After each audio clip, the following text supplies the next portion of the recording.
What's up everyone, Lion Roar here, and we have some absolutely stellar new legendary and epic heroes in Gemstone Legends, but save your gold and platinum scrolls because you need astral scrolls for these. It's the only way you can get them, but that's because it's a very special and unique new family that has some interesting characteristics that you're not going to see on any other heroes. Today, I'm going to tell you everything you need to know about this astral stellar family and how to use them and what's so good about them.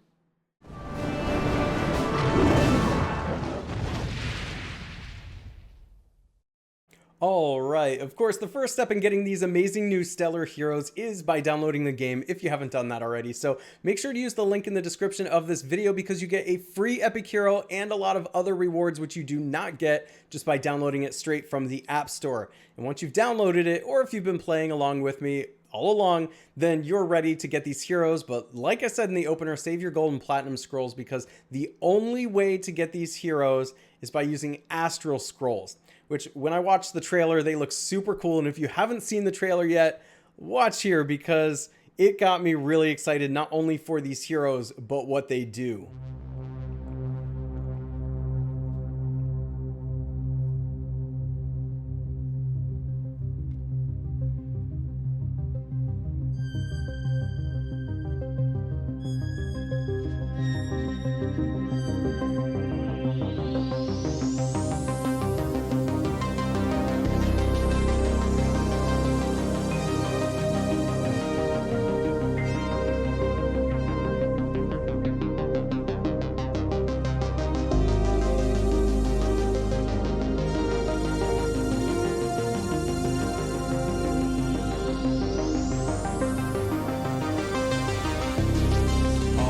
Yeah, do you see that?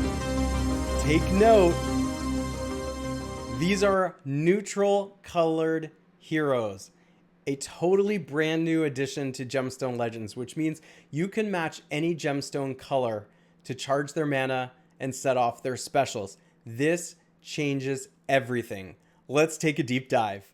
I'm sure you're anxious to know how to summon these, so when I click on the altar, you're going to see the heroes listed here, but I already mentioned that you might as well save your gold and platinum scrolls because you cannot use these to summon these heroes. You need astral scrolls like you saw in the trailer. But check this out.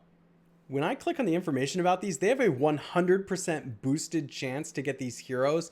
And because the astral scrolls are rarer, remember, there's the pity system in Gemstone Legends with the other scrolls that after a number of summons, you're going to get a guaranteed legendary hero. That exists with the Astral Scrolls too, but you only need 8 Astral Scrolls in order to get a legendary hero, which is really, really cool. So how do you get these Astral Scrolls, you may ask? Click on the market. See, it's in the lower left-hand corner here, and when I click on that, there's an event tab. You can see that you can spend event coins on things like the Astral Scrolls. There's shards here, and there's tomes that go with the Astral heroes, and there's its own legendary hero. This is the only way to get Scorpio. So, Scorpio, not available in the summon portal with the scrolls, only available here. But that's how you're going to get her. So there is 3 legendary heroes that we're going to look at today. In fact, there's so much to this. Let's just go through the whole patch notes about this stellar dynasty. Scorpio is the hero we just looked at in the market. That's where you go to get her. You do need to complete the events, by the way. If we go back in here, click on the event tab and then like campaign hunter, for example, you're going to see that there's event coins that you can get. That's how you get those, to go into the event tab to get the astral shards and scrolls and things like that. So back to the notes. That's how you get Scorpio. Virgo and Capri you're going to get by summoning for them with the astral scrolls. Same thing for Cetus, Uma, Calum, and Odium, and I'm going to cover those heroes in great detail in just a few minutes so you know how good they are and how to use them.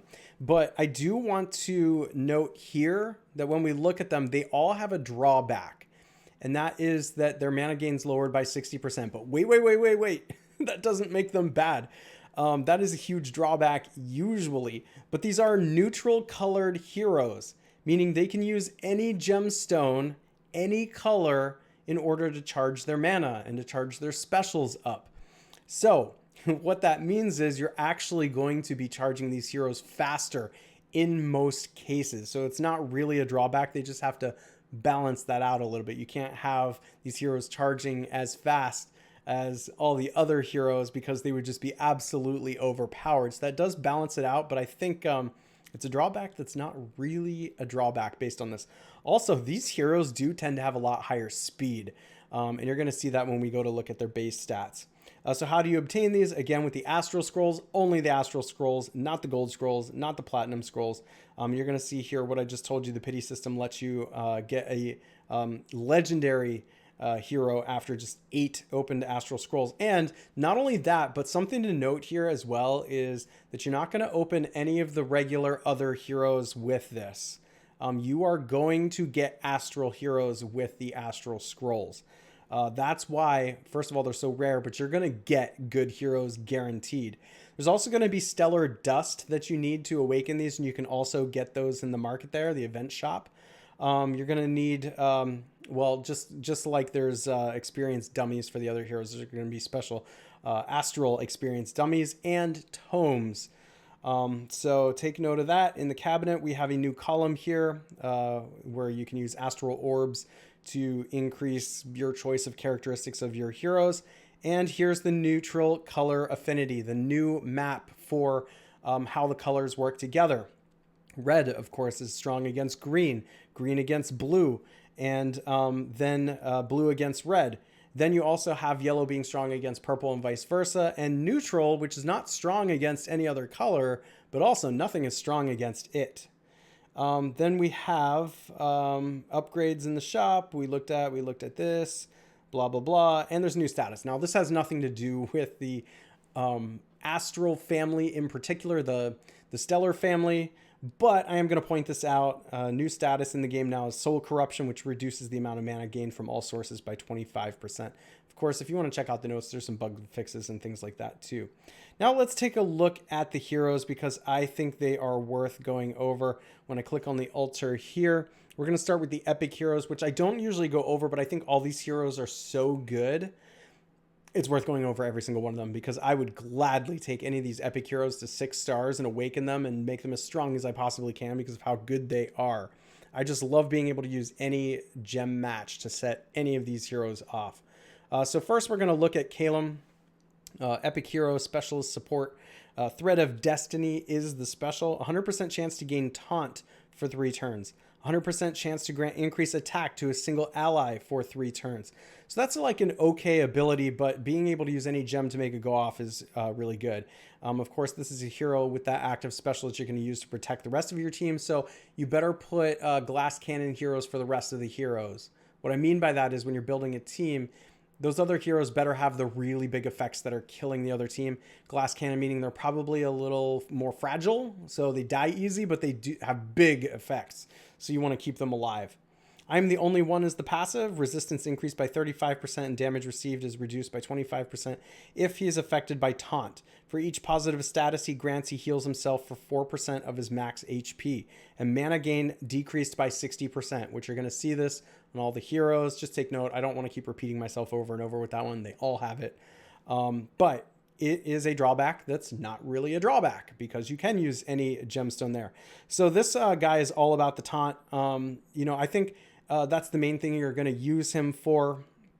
He does increase attack a little bit for another ally, but generally he's there to just protect your team. It's okay. I think he's probably the weaker of all the heroes we're going to look at today, but that's just my opinion. He's an attack leader in the arena, increases the attack of all allies in the arena by 32%. I would still gladly take him and level him up, though. Just because he might be one of the weaker ones we look at today does not mean he is bad. In fact, it says something that he's one of the weaker. Let's just take a look. Cetus. Of course, an epic hero. 1 of 2 is the active special here. 100% chance to gain increased crit chance for 3 turns and deals damage to a single enemy for 120% of attack.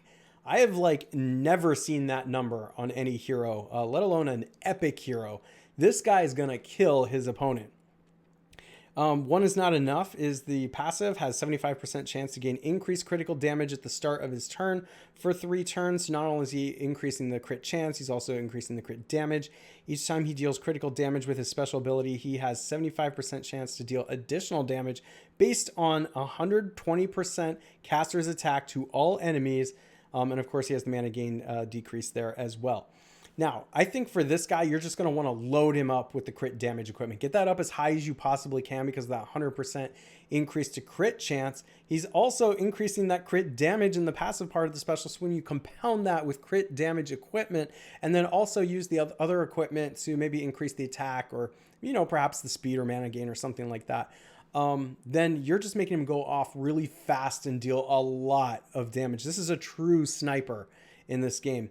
He's a crit rate leader everywhere too, so if you really need to increase the crit rate, not one of the stronger leader abilities, but you could do that as well. Name of the game is speed and killing your opponent, and this guy is all about that. Umi is the next hero we're going to look at, which, by the way, gosh, these heroes are beautiful. Like, look at the art on these. I kind of want to just collect them to collect them, but they're amazing heroes too.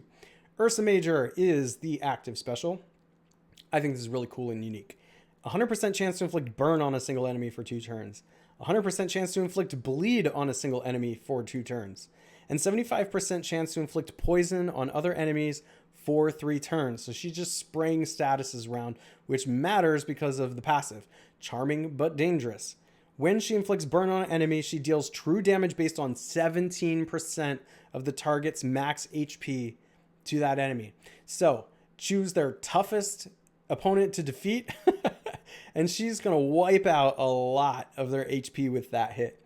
After inflicting 4 negative statuses in total, she deals true damage based on 8% of the target's max HP to all enemies. So she's going to spread the love around too, or spread the hate. She's going to deal all damage to all the enemies anyway. She's got that mana decrease, of course. She is an accuracy leader everywhere. Again, not one of the stronger ones, but if you don't have like a speed leader for every team that you have, of course, this one's going to matter because of her active. You want those statuses to stick. So you want your accuracy to be high because if your accuracy is high, then you have a higher likelihood of those statuses hitting and then doing this damage that's based on HP, which is really good, by the way. It's a really underrated way to deal damage, which is absolutely amazing. Again, if we look at the stats, like, again, the speed is higher. The mana gain is going to be lower on all these heroes, but it's offset because you can match any gems, of course. But I did want to point that out. You're going to see the speed is higher on a lot of these. Just wait till we get to the legendaries. So for Odium, Ether is the active special. 100% chance to gain increased crit chance for 2 turns. Hits a single enemy 3 times. First hit deals damage based on 200% of attack. Okay. The second hit deals damage based on 1500% of the caster's speed, which is already high. But remember, the speed actual, like the raw number, is like lower than things like attack, defense, HP. So this percent should be high like this. And then the third hit deals damage based on 1300% of the target's speed. And then just on top of it, inflicts silence on a single enemy for 2 turns. Now, speed is the name of the game in Gemstone Legends. The faster team is probably going to win. This is incentivizing you to make this guy as fast as you can, and he's already really, really fast. That's why I'm talking about speed so much. So you put speed equipment on there, not only is he going to be going off sooner, but he's going to be dealing more damage. So the passive here holds to his word. Each time he deals crit damage with his special ability, he restores 5 mana to himself. Again, another thing that makes him faster. Not only is he showing up earlier in the progression of which heroes get to go soonest, but now he's gaining more mana too, which kind of just offsets that mana gain decrease that's tacked onto all these heroes. At the start of his turn, he gains increased critical damage for 5 turns. So again, we're seeing some increase to critical damage here. He's got the increase to crit chance as well. So, it's kind of incentivizing you not only with speed, but putting crit damage equipment on this hero, I think is going to be really good too. Especially if you compare him together with some of those other heroes that we looked at that's giving out crit chance. Anyway, he's a speed leader everywhere. I just said speed is the name of the game. This is the coveted leader ability you want to see on a hero. Not only is he amazing, but you can increase the speed of all allies by 13 in all game modes. Yes, there's legendary heroes out there that give a higher speed increase, but you want that like pretty much on every team. So you're going to take this and you're going to level this guy up and use him for sure. The only time you're not going to make him the leader is if you have a legendary speed leader who you're already using for that. So I think Odium, of all the epic heroes, is probably my favorite. This guy is spreading a lot of damage around, and he's going to be really fast and use all the gems to power up, and he's going to make everybody faster. This guy's pretty much a legendary hero that you have a higher chance of getting because he's epic. I would take him all the way to 6 stars and awaken him and just, I would just use him. I would want every copy I could possibly get of this guy and level him up. Multiples of him are totally okay, especially in Guild Wars. Now let's take a look at the legendary heroes. First up, we have Scorpius, which is the one you can only get from the market by using event coins. So you have to use the shards to put her together. She is an accuracy leader, increasing the accuracy of all allies in guild-related battles by 50%. Before we go on, take a look at that speed. 263. Oh my gosh, that is just really amazing. The mana gain you're going to see on these again is a little bit lower because they have to counteract you being able to put together all those gemstones all the time to increase the mana. But really, like with mana gain 17, you can put a bunch of mana gain equipment on this hero, and if you bring it up to 20, then it's only going to take 5 matches to set the hero off instead of right now you need 6. So the active special here deals damage. First of all, it's called Deadly Sting, but it deals damage to a single enemy based on 5,200% of the caster's accuracy. What? That's amazing. I've never seen that before.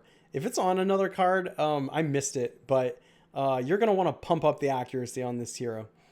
Has a 100% chance to inflict soul corruption on the targeted enemy for 3 turns. Soul corruption is that ability that we just went over towards the beginning of this video, so go back and watch that if you need to. Deals damage to all other enemies based on 2,800% of caster's accuracy and has a 100% chance to inflict soul corruption on them for 2 turns. This is a really great way to introduce this new soul corruption ability here. And of course, you are going to want it to stick. So not only is bringing up the accuracy going to mean you're going to deal more damage, but you're more likely to get the soul corruption to stick. I Am the Poison is the passive here. Whenever she gets hit with a special ability, she has a 100% chance to gain increased accuracy for 4 turns on top of all the other accuracy you've already increased. At the start of her turn, she has a 100% chance to inflict poison on all enemies for 3 turns. As long as she is alive, all healing effects on enemies are decreased by 40%. And the mana gain decreased by 40%. So she is going to come in here and basically just melt the opponent. Like, they're just not going to be able to do much. If speed is the name of this game and she's already faster and putting all gemstones together is going to make her set her special off, and she's going faster earlier because she has that higher speed, and now you're slowing the opponents down and you're not letting them heal.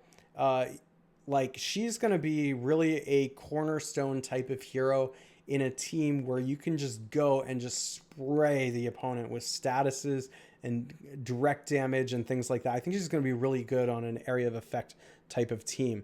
Unbelievable hero. Now, let's go look at Capri.